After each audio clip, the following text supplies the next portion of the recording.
Romanov family. Ilan sa inyo ay pamilyar na sa kwento ng pamilyang ito. Sila ang kahuli-hulihang imperial family sa Russia.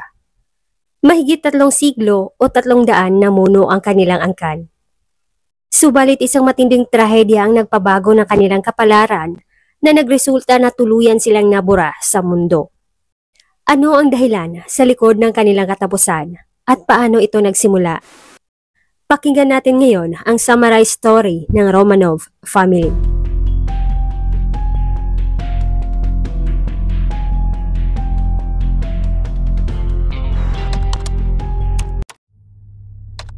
Tsar. Ito ang titulo ng Supreme Monarch sa Russia. Nagmula sa Latin word na Caesar. At ang kauna-unahang Tsar ng Romanov dynasty ay si Michael Romanov I. Nahirang siya noong taong 1613. Pagkaraan ng maraming siglo, ang trono ay ipinasa na sa mga kamag-anak. At sa period na ito, mas lumalaki ang angka nila. Although hindi pa gaanong prominente ang dinastiya ng pamilyang Romanov sa buong Russia. Pagkatapos ng pamumuno ni Michael, ang Russia ay pinamumunuan pa rin ng mga Tsar mula sa dinastiya ng Romanov. At marami pang hinirang na mga Tsar ang umupo sa trono bago ang tragic downfall ng Romanov dynasty.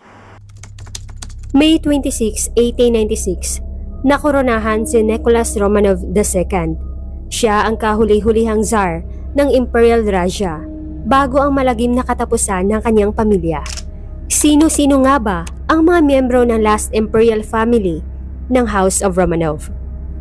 Ang immediate members ay ang mismong Tsar, si Nicholas II, ang kanyang asawa na si Tsaritsa Alexandra Fedorovna at ang 5 nilang mga anak. Panganay si Grand Duchess Olga Nikolaevna Romanov. Sunod si Grand Duchess Tatiana, Grand Duchess Maria at Anastasia. Silang 4 na magkapatid ay may 2 years age gap lamang na para bang sistematiko ang kanilang pagsilang. Napag-alaman na ang Tsar Nicholas at Tsaritsa Alexandra ay patuloy na nagsisikap para makabuo ng isang anak na lalaki na siyang tagapagmana sa trono sa hinaharap. Kaya laking tuwa ng mag-asawa nang isinilang na ang lalaki na pang-5 nilang anak. Pinangalanan itong Tsarevich Alexei Nikolaevich. Ngunit isang malaking hamon sa kanilang pamilya ang pagsilang ni Alexei. Dahil ang batang ito ay ipinanganak na mayroong hemophilia. Ito ay isang uri ng internal hemorrhage. Ilang taon nilang pinagamot si Alexei sa mga medical care sa bansa. Kaso hindi gumaling ang batang ito. Kaya humantong na naghanap na ang mag-asawa ng alternatibo at unconventional na mga gamot. Humingi sila ng tulong sa peasant na si Gregory Rasputin, isang maimpluwensya at kilalang faith healer noong panahong iyon. Naiulat na nagawa ni Rasputin na maibsan ang sakit na nararamdaman ni Alexei sa pamamagitan ng pakikipag-usap sa bata at pagdarasal. At ang paraan na tinatawag niyang calming technique, ito'y kombinasyon ng hypnosis at magnetic charisma ni Rasputin, kung saan nakatulong ito na kumalma si Alexei. Pag-usapan naman natin kung ano ang OTMA. Ang OTMA ay acronym ng pangalan nina Olga, Tatiana, Maria, Anastasia at Alexei. At bawat magkapatid ay may iba't ibang personalidad. Ang eldest daughter na si Olga ay naiulat na mayroong mild rebellious nature. Kung ano ang gugustuhin niya ay ginagawa talaga ni Olga. Sa kabila nito, isa din siyang compassionate na dalaga. Katunayan, noong nasa hustong gulang na siya, ay gusto niyang tumulong sa iba. Kaya naman noong kasagsagan ng World War I, nag-volunteer siya bilang nurse ng masugatang sundalo. At dahil siya ang eldest kaya buong buhay niya, naging subject din siya sa mga future marriage proposals. Sunod nating pag-usapan si Grand Duchess Tatiana. Sa 4 na magkapatid na babae, si Tatiana lang ang mayroong mas malakas na appeal. Katunayan, inilarawan siya ng karamihan noon dahil the Grand Duchess with mystic beauty at aristocratic appearance. Pero kahit na siya ang pangalawa, ay mas matured siyang mag-isip sa kanyang mga kapatid at may dominanteng pag-uugali. Nakiisa din si Tatiana sa mga charity committee, kasama ang kapatid niyang si Olga. Sabay din silang nag-training bilang nurse noong World War I. Ang ikatlong kapatid ay si Grand Duchess Maria. Bata pa lang si Maria nang sumunod din siya sa yapak nina Olga at Tatiana. ang tumulong sa Red Cross at mag-volunteer na nurse. Pero naiulat din na labis ang paghanga ni Maria sa mga sundalo. Ayon sa ulat, kung hindi lang Grand Duchess si Maria, ay matagal na daw sana itong nagpakasal sa isang sundalo. Ang pinakabunso naman na kapatid na babae ay si Grand Duchess Anastasia. 2 taon lang ang age gap niya kay Maria, kaya silang dalawa ang mas malapit sa isa't isa. Kung saan pumupunta si Maria ay palaging nakabuntot sa kanya si Anastasia. Katunayan, ang Four Sisters ay masikat pa sa mga local artist ng bansa noong panahong iyon. At dahil sa kanilang status, naging subject sila sa mga media, hindi lang sa Russia, kundi pati na sa mga kaalyadong bansa. Si Alexei Tsarevic naman, dahil may sakit ito, kaya bihira lang siyang pinapalabas o pinapakita sa publiko. Bawat segundo ng buhay ni Alexei ay nakaalalay sa kanya ang inang si Alexandra at ang faith healer na si Gregory Rasputin. Lahat ng aktibidad ng Romanov family ay nakadokumentary. Mapa-sportsman, pampolitika, kumakain o namamasyal sa labas, ay may mga nakabuntot sa kanila ng mga reporters at mga taga-suporta. Sa kabila na abala ang bawat isa sa mga katungkulan nila, ay hindi din nila nakakalimutan ang kanilang pananampalataya. Katunayan, relihiyoso ang pamilyang Romanov sa Roman Orthodox Church. Kaso ang pamilyang Romanov ay namulat na sa marangya at aristokratikong buhay, habang ang kanilang nasasakupan ay naghirap. At isa ito sa mga dahilan kung bakit bumagsak ang dinastiya ng Romanov. Nagsimula ang downfall ng dinastiyang ito matapos nabuo ang grupo ng mga Bolsheviks. Sino nga ba ang mga Bolsheviks? Sila ang mga revolusyonaryo na opposed sa aristokratikong pamamalakad ng imperial leaders at ang hindi pagkapantay-pantay ng ekonomiya ng bansa na nagpanatili sa karamihan ng taong bayan sa kahirapan. Habang hawak ng imperial leaders ang lahat ng kayamanan, namuhay sila ng marangya na hindi man lang nasolusyonan ang kahirapan at lumala pa ito dahil sa matinding impact ng World War I. Para sa mga Bolsheviks, weak ang gobyerno ng Imperial Russia, kaya mas lalong naghirap ang taong bayan. Layunin ng mga Bolsheviks na patalsikin ang mga imperial leaders. Isinusulong ng mga Bolshevik ang slogan na peace, land at bread. Pero bago lumakas ang pwersa ng mga Bolsheviks, ay nangyari pa ang February Revolution noong 1917, kung saan hindi lang ang mga Bolsheviks ang nagprotesta, kundi halos lahat ng taong bayan. Kontrolado na ng new provisional government ang royal family, at inilagay sila sa Alexander Palace. In between sa taong ito, tuluyan nang na-abolished ang Imperial House, matapos napilitan bumaba sa trono si Nicholas II noong March 1917. May kaunting pag-asa pa sana ang royal family na makatakas sa ongoing revolution. Nilalakad pa ang proseso para makatakas sila tungong United Kingdom. Sa kasamaang palad, tinanggihan ni King George V ng UK ang kanilang kahilingan na asylum. Dahil pinangangambahan ng hari na ang pagbigay ng asylum para sa pamilya ng Tsar ay maaari makalikha ng direktang banta sa British monarchy, lalo na't ang revolusyon ay patuloy pa rin. Kaya nawala ng pag-asang makatakas ang Romanov family. Sa period na ito, inilipat na lang ng provisional government ang mga Romanov sa Tobolsk, Siberia, upang malayo sa banta ng mga revolusyonaryo. Kaso paglipas ng mga buwan, mas lalong lumakas ang puwersa ng Bolshevik revolutionaries. Kaya napasa kamay nila ang royal family. Ngunit pagkatapos ng revolusyon, inilipat at ikinulong ng mga Bolsheviks ang mga Romanov sa Ipatiev House sa Ekaterinburg. Sa kasamaang palad, ito na ang huling hantungan ng Romanov family.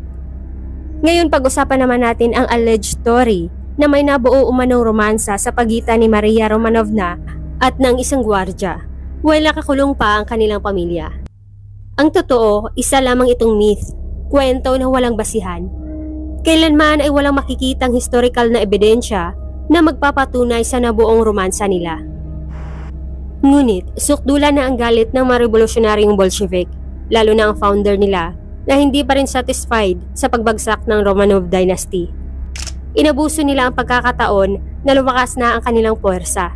Sunod nilang naging layunin ang burahin sa mundo ang sinumang kabilang sa dinastiyang ito. Buwan ng Hulyo, 16 or 17, 1918 ay ang nakatakdang araw ng katapusan ng mga Romanov. At ganito daw ang nangyari sa imperial family ayon ng mga saksi na nakaligtas. Noong araw na yon, tinipon ang immediate family sa basement ng Ipatiev House. Doon nakakaawa ang sinapit ng Romanov family. Ginulat at pinaulanan sila ng maraming putok. Mula kay Nicholas hanggang sa pinakabunsong anak nila na may sakit ay walang kaligtas. Isipin niyo may sakit na bata, dinamay pa ng mga revolusyonaryo. Sa 65 members ng House of Romanovs, including ang direct family ni Nicholas, ay 18 buhay ang naging biktima ng mga revolusyonaryong Bolshevik. At 47 members naman ang nakaligtas at nakatakas.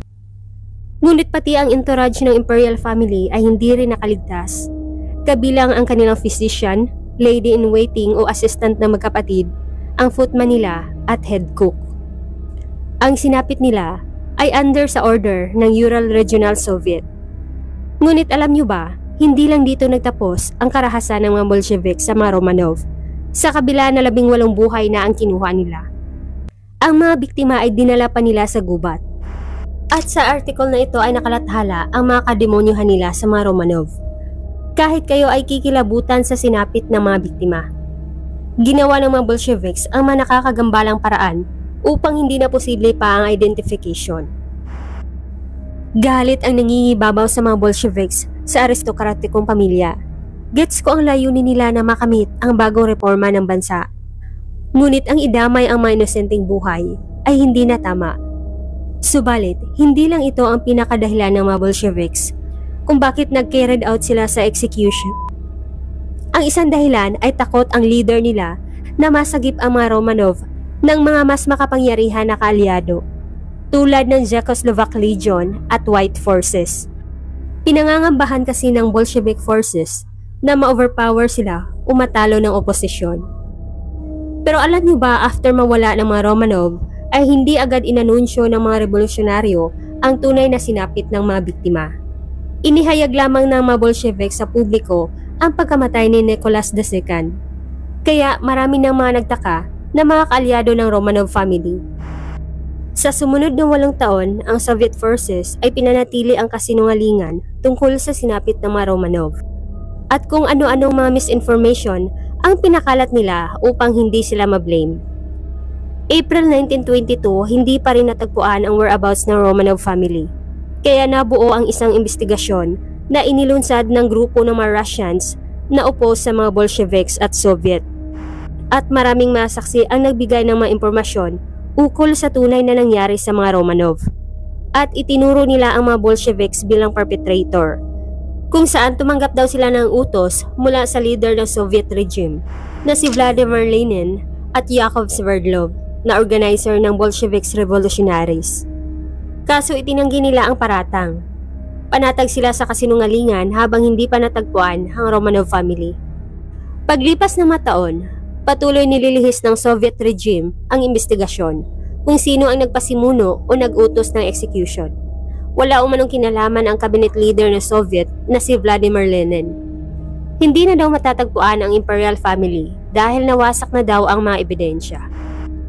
Dahil bigong matagpuan ng mga investigador ang mga labi ng Romanov family, kaya matapos ang mataon, maraming lumabas na mga haka-haka na medyo kapanipaniwala. Isa na dito ay ang sabi-sabi ng iba na di umano, may ilang miyembro ng imperial family ang nakaligtas. Lalo na ang second to the youngest na si Anastasia Romanovna. Di umano namuhay siya bilang ordinaryong mamamayan matapos ang trahedya ng kanyang pamilya. Kaya maraming taga-suporta ng imperial family ang muling nabigyan ng pag-asa.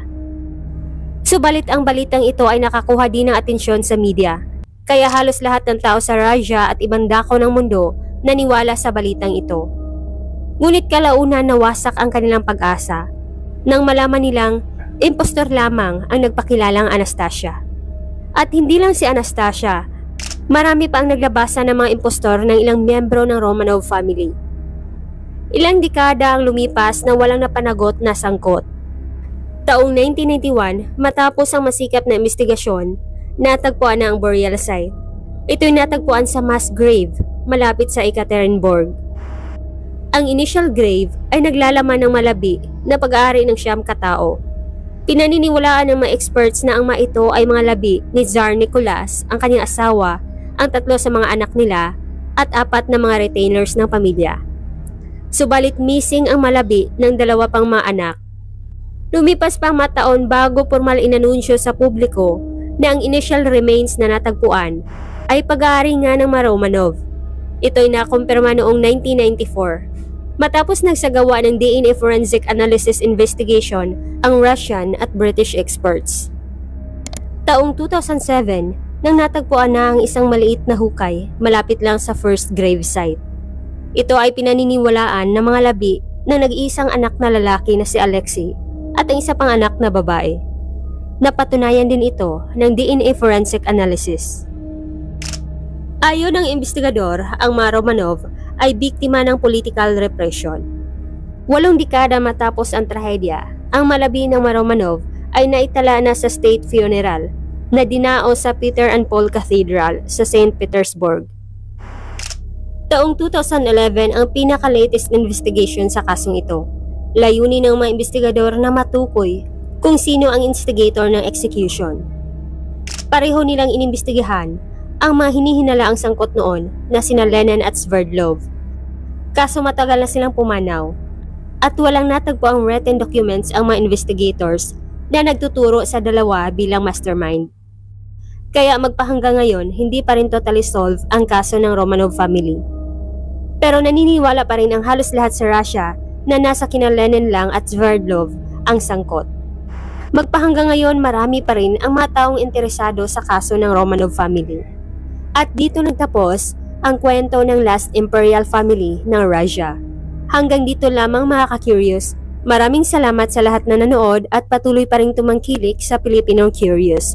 Maraming salamat kay Nene Habasa, Your Majesty Blessed by God, Arnel Montes, Revid Avaj, Bilog Malita, Elma Machico, Nora Costa, Liza the Explorer from Netherlands, Mia Raimundo, Eunice Estrada from Tanza, Kim De Jesus, Lovely Plaza, Loz Tiniso from Saudi Arabia, Abdul Najir Kali, Christina Marie at Ray Vargas.